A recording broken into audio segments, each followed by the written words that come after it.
Welcome to I dream. నేను ఉదయశ్రీ.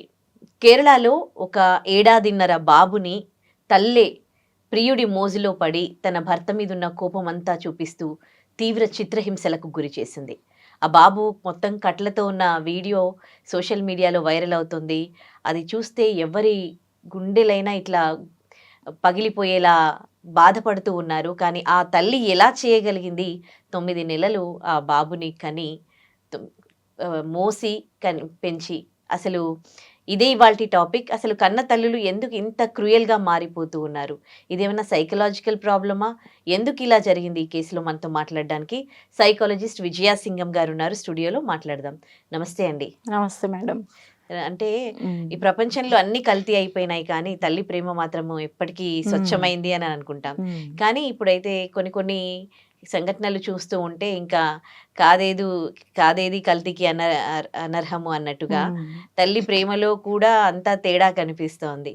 ఆమె భార్యాభర్తలు ఇద్దరు ఒక 1 year 1.5 years కాపురం చేశారు. ప్రెగ్నెన్సీ ఉన్నప్పుడే వాళ్ళిద్దరూ కూడా అంటే సెపరేట్ అయిపోయారు. డివోర్స్కి అప్లై చేసుకున్నారు. అంత లోపల ఈమె వేరే అతనితో లివింగ్ రిలేషన్షిప్లో ఉంది. కానీ ఓకే, భర్త పైన నీకు కోపం ఉండొచ్చు, ఒకవేళ కోపం ఉంటే ఇచ్చేసేయి. ఇప్పుడు ఒకరిని బాధ పెట్టాలి అని అంటే ఎంత క్రూయల్ మెంటాలిటీ ఉంటే నువ్వు బయటి వాళ్ళని చేసావు అంటే కూడా ఏమో అనుకోవచ్చు. కానీ నువ్వు కన్న కొడుకునే నువ్వు ఎలా చిత్రహింసలకు గురి చేయగలిగావు? అగరబత్తీలతో కాల్చడం ఏంటి? అసలు ఆ బాబుని చూస్తూ ఉంటే మన గుండె తరుక్కుపోతోంది. ఆ తల్లి ఎలా చేయగలిగింది? ఆ అమ్మాయి మెంటాలిటీ గురించి మీరు ఏమంటారు? అమ్మాయి సైకాలజీ ఎట్లా ఉంది? సో అక్కడ ఏంటంటే, ఒకటి ఆ రిలేషన్షిప్ నుంచి బయటికి వచ్చి తన లివ్ ఇన్ రిలేషన్షిప్లో ఉండేటప్పుడు ఆ కోపం మొత్తం కూడా she converted to the child. Hostility అంటాం. శత్రుత్వ భావాలు ఎంతో పూర్తిగా తన మైండ్లో నిండితే తప్పితే కన్న కొడుకుని ఇర్రెస్పెక్టివ్ ఆఫ్ ఫాదర్ ఎవరు అనే దానికైనా మీరు అన్నట్టు తల్లి హృదయం ఎప్పుడూ కూడా చాలా ప్రేమపూర్వకంగా ఉంటుంది బిడ్డల పట్ల. సో ఆ వాంతుని దాటి తను అలా చేయగలిగింది అంటే శత్రుత్వ భావాలు పూర్తిగా నిండిపోయి ఉండాలి. అంటే ఆ భర్తతో తన రిలేషన్షిప్ ఎలా ఉంది అనే దాన్ని తను పూర్తిగా పరిగణనలోకి తీసుకొని భర్త మీద చూపించలేనిది బిడ్డ మీద చూపించడం ద్వారా అతను ఆ చిన్న బిడ్డ 1.5 year ఉన్నటువంటి బిడ్డ ఎంత టార్చర్కి గురైతే రేపు పొద్దున చూసి ఆ భర్త అంత తీసుకొని కుళ్ళి బాధపడాలి అనేటువంటి ఒక కంటెంట్ తన మైండ్లో ఉండుంటుంది. ఆ శత్రుత్వ భావాలు నేను ఇలా చూపిస్తే తనకేంటంటే అక్కడ ఒక సైకో కైండ్ ఆఫ్ బిహేవియర్ అక్కడ సాటిస్ఫై అవుతుంది అన్నట్టు. కాదు అంటే ఇది ఒక్కటే ఈ కేసులో అనుకుంటే ఇట్లా చాలా కేసులలో కూడా తల్లులు పిల్లల్ని చాలా టార్చర్ కి గురి చేస్తూ ఉన్నారు, చంపేస్తూ ఉన్నారు కూడా. ఒక రకంగా ఇది ప్రియుడి మోజులో పడి ఇంకొక అట్రాక్షన్ లో పడి వీళ్ళు కన్న పిల్లలకి హామ్ చేస్తూ ఉన్నారా, లేకపోతే నిజంగా శత్రుత్వమే ఇక్కడ ప్లే చేస్తుందా వాళ్ళని అట్లా చంపడానికి, చిత్రహింసలకి గురి చేయడానికి? ఓకే, ఇక్కడ మనము ఒక సైకలాజికల్ డిజార్డర్ గా చూసుకున్నట్టయితే అది సైకోసిస్ అంటారన్నమాట. Completely distorted behaviour, distorted thinking. అంటే వాళ్ళు ఏం చేస్తున్నారు అనేది వాళ్ళ కంట్రోల్లోనే ఉండదన్నమాట. కంప్లీట్లీ అది ఒక క్లినికల్ కండిషన్లో ఉంటారు వాళ్ళు. సో ఇది బ్రెయిన్లో ఏంటంటే వాళ్ళు కెమికల్ ఇంబ్యాలెన్సెస్ వల్ల అది రావచ్చు సైకోసిస్ అనేది. మీరు అన్నట్టు కొంతమంది పిల్లల్ని తల్లులే నెట్టేసి కొట్టేసి చంపేసినటువంటి మనం అంతకుముందు చూసామన్నమాట. కొన్ని వీడియోలు ఎవరో తీసి వాటిల్ని మనం పబ్లిక్గా పోస్ట్ చేస్తే కూడా మనం చూస్తూ ఉన్నాం. ఇదేంటి అంటే పోస్ట్ పార్టమ్ అంటాం. అంటే డెలివరీ తర్వాత మదర్స్కి వచ్చేటువంటి కొన్ని స్టేజెస్ ఉంటాయి అన్నమాట. అందరికీ అన్నీ రావాలని లేదు, ఒక్కొక్కళ్ళకి కొన్ని క్రాస్ అవుతూ ఉంటారు, ఒక్కొక్కళ్ళు ఓవర్కమ్ చేసుకుంటూ ముందుకు వస్తారు. అన్ని సిమ్టమ్స్ అందరిలో ఉండాలని లేవన్నమాట. బట్ జనరల్గా మనం క్లినికల్గా కానీ ఈ సైకలాజికల్గా కానీ ఈ స్టేజెస్ చూస్తే ఒక మదర్ ఆఫ్టర్ డెలివరీ ఎలాంటి స్టేజెస్కి గురవుతుంది అంటే పోస్ట్ పార్టమ్ బ్లూస్ అంటాం అనమాట. అంటే కళ్ళల్లో నీళ్లు కారిపోతూ తెలియకుండానే ఏడుపు వస్తూ ఉంటుంది, ఏడ్చేస్తూ ఉంటారన్నమాట. పోస్ట్ పార్టమ్ బ్లూస్లో వాళ్ళకి తెలియదు, ఎందుకు ఏడుస్తున్నారో తెలియదు, బాధగా ఉంటారన్నమాట మొదటి ఆ డెలివరీ అయిన కొంతకాలానికి. నెక్స్ట్ ఫేజ్కి వచ్చేటప్పటికి ఏంటంటే పోస్ట్ పార్టమ్ రేజ్ అంటాం. వాళ్ళకి ఊరికే కోపం వచ్చేస్తుంది, ప్రతి వాళ్ళ మీద కోపం వచ్చేస్తుంది. అది పెద్దవాళ్ళ, చిన్నవాళ్ళ, పని వాళ్ళ అలా ఏముండదు. Hormonal imbalances. ఎందుకు అంటే ఆఫ్టర్ డెలివరీ ఏంటంటే కంప్లీట్గా హార్మోనల్ బ్యాలెన్స్ అనేది చాలా తప్పిపోతుంది, ఫ్లక్చువేషన్ ఎక్కువ ఉంటుంది అనమాట. అండ్ బాడీలో కూడా చాలా చేంజెస్ వస్తాయి. ఆఫ్టర్ ద డెలివరీ బేబీ గురించి మన బాడీని కంప్లీట్గా మారిపోతుంది. ఆ విషయంలో ఏంటంటే హార్మోనల్ చేంజెస్ అనేవి, ఫ్లక్చువేషన్స్ అనేవి ఎక్కువ ఉంటాయి కాబట్టి అక్కడ పోస్ట్ పార్టమ్ రేజ్ అంటాం అనమాట. కోపం విపరీతంగా వస్తూ ఉంటుంది, అందరి మీద చూపిస్తూ ఉంటారు. వాళ్ళకే తర్వాత గిల్ట్గా ఫీల్ అవుతారు, మా అమ్మని ఏంది ఇలా తిట్టేసాను ఏంటి నేను అని అనుకుంటారమ్మ. నెక్స్ట్ ఫేజ్ వచ్చేటప్పటికి పోస్ట్ పార్టమ్ డిప్రెషన్. సో వీళ్ళు ఇక్కడ కంప్లీట్గా డిప్రెస్డ్ అయిపోతారు, లోగా ఫీల్ అయిపోతారు, వాళ్ళ లైఫ్ మీద వాళ్ళకే ఇంట్రెస్ట్ పోతూ ఉంటుంది. ఆ చైల్డ్కి తనకి మధ్య ఉన్న కనెక్షన్ కూడా వాళ్ళు ఫీల్ లేకపోతూ ఉంటారన్నమాట. ఇదేంటి అంటే ఫస్ట్ వాళ్ళు న్యూలీ బర్న్ అయినప్పుడు వీళ్ళ తను తల్లిగా జన్మిస్తుంది. మళ్ళీ తల్లిగా తన పాత్ర కూడా మళ్ళీ వచ్చేటప్పటికి she will be like very attentive. అక్కడ తన చాలా ఏంటంటే చాలా యాంగ్జైటీకి గురవుతూ ఉంటుంది, చాలా టెన్షన్కి గురవుతూ ఉంటుంది.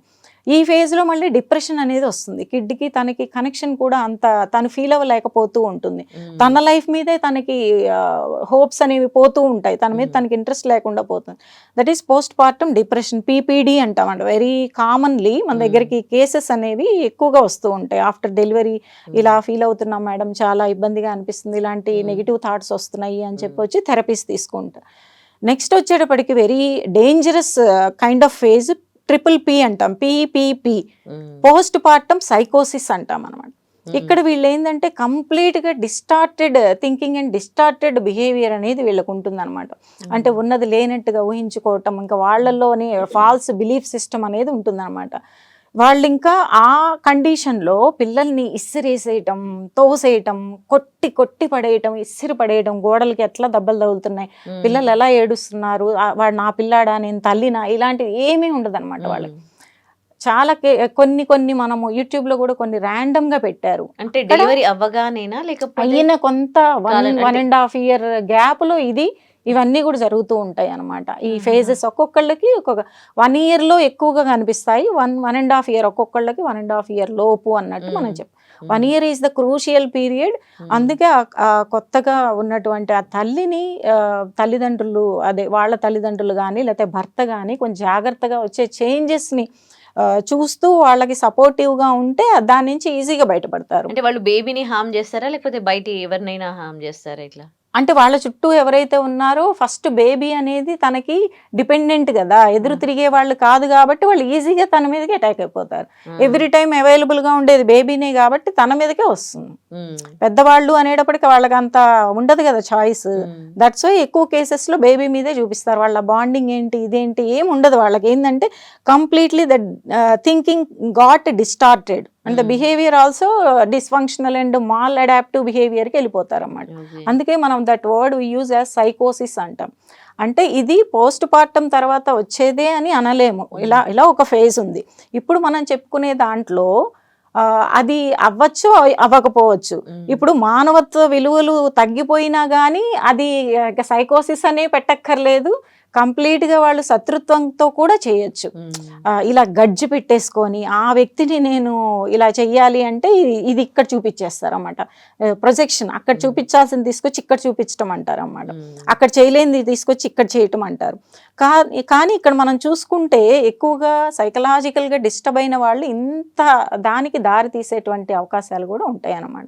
ఒకవేళ డిజార్డర్ లేకపోయినా కూడా మానవతా విలువలు కంప్లీట్గా కనుక నశించిపోయినా కూడా అంత ఎక్స్టసీకి వెళ్ళిపోయి వాళ్ళు ఆ రకంగా చేసేటువంటి అవకాశాలు కూడా ఉంటాయి అన్నమాట. కన్న తల్లి అనేటువంటిది మర్చిపోయి ఇంత రాకాసంగా, అంటే ఏమంటారు దాన్ని, ఇంత కర్కశంగా తను చేయగలగడానికి ఏంటి అంటే అక్కడ శత్రుత్వం, మనసులో ఎంత శత్రుత్వం నింపుకుంది అనేది ఒక పాయింట్ అయితే, మెంటల్లీ కూడా ఏ సైకోసిస్ అనేటువంటి ఫేజ్లో ఉంది అనేది కూడా మనం చెప్పచ్చు. మరీ అంత ఏంటంటే కాల్చటాలు, తనే కాకుండా ఇంకొక వ్యక్తిని అక్కడ పెట్టుకొని ఇద్దరు కలిసి అదేదో పెద్ద టాస్క్లా చేయటాలు, పిల్లాన్ని కాల్చటం, కొట్టడం, అసలు ఎన్ని రకాల ఫ్రాక్చర్స్ అయినాయి అని చూపిస్తుంటే ఇంకా ముందు వెళ్తుంటే ఎలాంటి న్యూస్ వినాల్సి వస్తుందా అని, ఒక తల్లి బిడ్డ విషయంలో ఇలాంటి న్యూస్ వినటం అనేది ఎవరూ తట్టుకోలేనటువంటి విషయం. మిగతా ఎన్నో రిలేషన్షిప్స్ చూస్తున్నాం మనం. కానీ అది ముందుగానే ఎవరో ఒకళ్ళన్నా పసిగట్టి దానికి అరికట్టడానికి ప్రయత్నించాలని నా ఉద్దేశం. 1.5 year బేబీ అంటే పోస్ట్ పార్టం కాబట్టి. కానీ ఇప్పుడు 3-4 ఏళ్ల పిల్లల్ని 10-12 ఏళ్ల పిల్లల్ని కూడా అంటే ఇంకొక మోజులో పడి పిల్లల్ని టార్చర్ పెట్టడం, చంపేయడం చేస్తూ ఉన్నారు. వాళ్ళకి విషయం ఇచ్చి చంపేయడము, 3 పిల్లల్ని ఒక ఆవిడ, లేకపోతే వదిలేసేయడము, లేకపోతే ఎక్కడో వేసేసేయడం, అలాంటివి చేస్తూ ఉన్నారు. అంటే ఒక తల్లి ప్రేమను మించిన ఆనందం వీళ్ళకి అట్రాక్షన్ లో దొరుకుతుందా? అది నేను. సో అక్కడ మనం వచ్చేటప్పటికి ఒక విలువలు అనేవి కోల్పోయినటువంటి వ్యవస్థలో వాళ్ళు ఉంటారు పూర్తిగా. అంటే ఈ సమాజం ఏంటి అనేది నాకు అవసరం లేదు, ఎదుటి వాళ్ళు ఏమనుకుంటారనేది నాకు అవసరం లేదు. అలాగే వాళ్ళ లోపల కూడా గిల్ట్ ఉంటుంది, కానీ దాన్ని దాటి బయటకు వస్తారు వాళ్ళు. వాళ్ళలో కూడా గిల్ట్ ఉంటుంది, ఇదేదో తప్పు చేసావు, అలా చేసావు అనేటువంటిది. ఇలాంటివి కూడా నా దగ్గరికి కేసెస్లో ఎలా వస్తారంటే, మంచిగా ఉన్న ఫ్యామిలీలో ఉన్నటువంటి భార్య పిల్లలు చక్కగా ఉంటే ఇంకొక అతని కోసం ఆమె వెళ్ళిపోతుంది అనమాట. వెళ్ళిపోతే అతను ఆల్రెడీ పెళ్లి చేసుకొని ఉంటాడు, కొన్నాళ్ళు ట్రావెల్ చేశాక నీతో రిలేషన్షిప్ నాకు కష్టం అని చెప్పేసి అతను బ్రేక్ చేస్తాడు అనమాట. బ్రేక్ చేసేటప్పటికి మళ్ళీ వెళ్ళిపోయి ఆమె తాగి ఆల్కహాల్ ఎడిక్ట్ అయిపోయి పూర్తిగా మళ్ళీ ఎవరైతే వదిలేశారో అతని తమ్ముడు ఆ అమ్మాయిని చూసుకుంటూ ఆల్కహాల్ తెచ్చి పెడుతూ ఉండాలన్నమాట. ఆమెకు బతకలేదు ఇంకా అది లేక, అది తెచ్చి పెడుతూ నా దగ్గరికి వచ్చారన్నమాట. వచ్చి న్యూస్ అంతా మనకి హిస్టరీ మొత్తం చెప్తుంది. ఫస్ట్ ఫ్యామిలీ మంచిగా ఉంది, నేను ఇలాగ అతని కోసం వచ్చాను, అతనేమో నా ఫ్యామిలీ నాకుంది, నువ్వు ఇంకా నాకు వద్దు అని కొన్నాళ్ళు ట్రావెల్ తర్వాత వదిలేశాడు. ఇక నేను వాళ్ళ తమ్ముడు నన్ను జస్ట్ చూసుకుంటున్నాడు, నేను ఇంకా మరి ఏమైపోతాను అని చెప్పి ఏంటంటే కంప్లీట్లీ ఆల్కహాల్ ఎడిక్టెడ్ స్టేజ్లో మన అక్కడికి వచ్చిందనమాట. ఏంటి అంటే హిస్టరీ. సో ఒక ఫ్యామిలీ స్ట్రక్చర్డ్గా ఉన్నటువంటి ఫ్యామిలీ కోసం ఇంపల్సివ్ కంట్రోల్ అనేది లేకపోవటం వల్ల ఆ కమిట్మెంట్ని క్రాస్ చేసి ఇంకొక దానికి వెళ్తే అక్కడ స్టెబిలిటీ ఉందా? ఆ రిలేషన్షిప్స్లో స్టెబిలిటీ అనేది ఉంటుందా? అక్కడి నుంచి వెళ్ళిపోయి ఏమంటారంటే కుక్క చింపిన విస్తరి అంటారు చూసారా, జీవితం అలాగా మారిపోతుంది. అది జెంట్స్ అయినా లేడీస్ అయినా ఎక్కడైనా కానీ ఎప్పుడైతే స్ట్రక్చర్డ్గా ఉన్న మంచి ఫ్యామిలీలో నుంచి బయటకు వచ్చి ఆ రీజన్స్ అనేవి సరిగ్గా లేనప్పుడు ఏదంటే ఇంపల్సివ్ కంట్రోల్ అనేది లేకుండా, అంటే నాకు ఇలా అనిపించింది నేను చేసేసేయాలి, నాకు వాళ్ళు అట్రాక్టివ్గా కనిపించారు, ఇక్కడేమో నాకు బాధ్యత ఎక్కువగా ఉంది, ఇది నాకు ఎందుకు, అక్కడైతే జల్సాగా తిరిగేసేయచ్చు కదా, అడిగే వాళ్ళు ఎవరు లేరు కదా, ఇలాగా ఇర్రెస్పాన్సిబిలిటీ అండ్ ఇంపల్సివ్ కంట్రోల్ అనేది లేకుండా గనక వాల్యూకి అగెనెస్ట్గా వెళ్ళిపోయినప్పుడు వాళ్ళకి ఎక్కడ స్టెబిలిటీ దొరకదు. ఎందుకంటే you are against the value, then who will trust you. ఇక్కడ నువ్వు బ్రేక్ చేసి వచ్చాక నిన్ను ఎవరు ట్రస్ట్ చేసి నిన్ను ఫ్యామిలీలో కలుపుకుంటారు, అది వాళ్ళు ఆలోచించరు అన్నమాట. చివరికి వెళ్ళిపోయి ఒక లేడీ తను పూర్తిగా ఎంత ఆల్కహాల్ ఎడిక్టెడ్ స్టేజ్లో వచ్చిందనమాట. సైకియాట్రిక్ మెడిసిన్ కూడా యూజ్ చేయాల్సినటువంటి పరిస్థితుల్లో వచ్చింది. మీరు ఆల్కహాల్ ఎడిక్టెడ్ అంటే ఎక్కువ జెంట్స్ అని మీరు అనుకుంటూ ఉంటాం కదా, ఇలాంటి లేడీస్కి కూడా అంటే వాళ్ళకి ఇంకేం లేదు, ఫ్యామిలీ లేరు, పిల్లలతో కూడా మాట్లాడించట్లేదు అంటుంది. ఎందుకు మాట్లాడిస్తారు? నువ్వు వెళ్తే ఏ వాల్యూ నేర్పిస్తావని మాట్లాడిస్తారు? పిల్లల దగ్గర కూడా ఎక్కడ మాట్లాడడానికి కానీ ఫోన్లు అన్నీ కూడా తన నుంచి దూరం చేశారు మేడం. ఇప్పుడు నేను ఎవరి కోసం బతకాలి? దానికి ఇక్కడ సొల్యూషన్ ఏముంది? ఎవరితో ప్యాచప్ అవ్వాలి? ఎవరు తన్ని ట్రస్ట్ చేస్తారు? సో ముందు ఆల్కహాల్ అడిక్షన్ నుంచి బయటకు తీసుకొచ్చి ప్రాక్టికాలిటీ ఏదో ఒక ఉపాధి చూసుకొని ఇంకా రియాలిటీ మీద బతకాలి. ఇంకంతే, ఎవరు లేరు నీకు, నువ్వు చేసుకున్న దానికి అనుభవించాలి అన్నట్టు. సో మీరు అన్నది ఏంటంటే వాళ్ళు ఒక మోజులో పడి ఒక ఇంపల్స్, ఒక అట్రాక్షన్, ఇక్కడైతే బాధ్యత ఉంది, ఇక్కడైతే పని ఉంది, ఇక్కడైతే ఇది ఉంది, వీళ్ళకి రెస్పాన్సిబుల్గా ఉండాలి, ఎక్నాలెడ్జ్ చేయాలి, లేకపోతే ప్రతిదీ చెప్పాలి అనే దాంట్లో వాళ్ళు అక్కడికి వెళ్ళిపోయినప్పుడు అది స్టేబుల్ కాదు అన్న విషయం వాళ్ళు తెలుసుకోవాలి. తర్వాత ఎన్ని రకాలుగా ఆ జీవితం ఏటేటేటేటేటో వెళ్ళిపోయి అది ఎంత చిందరవందర ఛిద్రం అయిపోతుంది అంటే ఎన్నో కేసెస్ మనం చూస్తున్నాం అన్నమాట. ముందే అంటే ఒక కుటుంబాన్ని నిలబెట్టుకోవటం అనేది కూడా అంటే అఫ్కోర్స్ టాక్సిక్గా లేనంత వరకు మన కుటుంబంలో ఉన్న చిన్న చితక కాన్ఫ్లిక్ట్స్ కానీ అన్నీ కూడా మనం సర్దుకుంటూ ముందుకెళ్తే అది స్ట్రక్చర్డ్గా ఉండి మనం లైఫ్ అనేది ఫుల్ఫిల్డ్గా కంప్లీట్గా ఉంటుంది అనమాట. రైట్, వాల్యుబుల్ సజెషన్ చెప్పారు. థ్యాంక్ యూ అండి. Thank you madam. And for more videos, Please subscribe to iDream channel. Subscribe to iDream Media. Please subscribe to iDream. Please subscribe to iDream. Please subscribe iDream. And please subscribe to iDream. For more videos, subscribe to iDream. please like, share and subscribe to the channel. Congratulations, iDream. Subscribe to iDream. Subscribe to iDream. So subscribe to iDream Media. iDream ki iDream team andarki huge congratulations. Please subscribe iDream Media. Please subscribe to iDream. Subscribe iDream. Please subscribe to iDream. I dream అంటే నా కళల ఛానల్ను subscribe చేసుకున్న నోరు తిరుగుతలేదు, మీరైతే గంట గుర్తు కొట్టండి. For more such videos, please subscribe to iDream.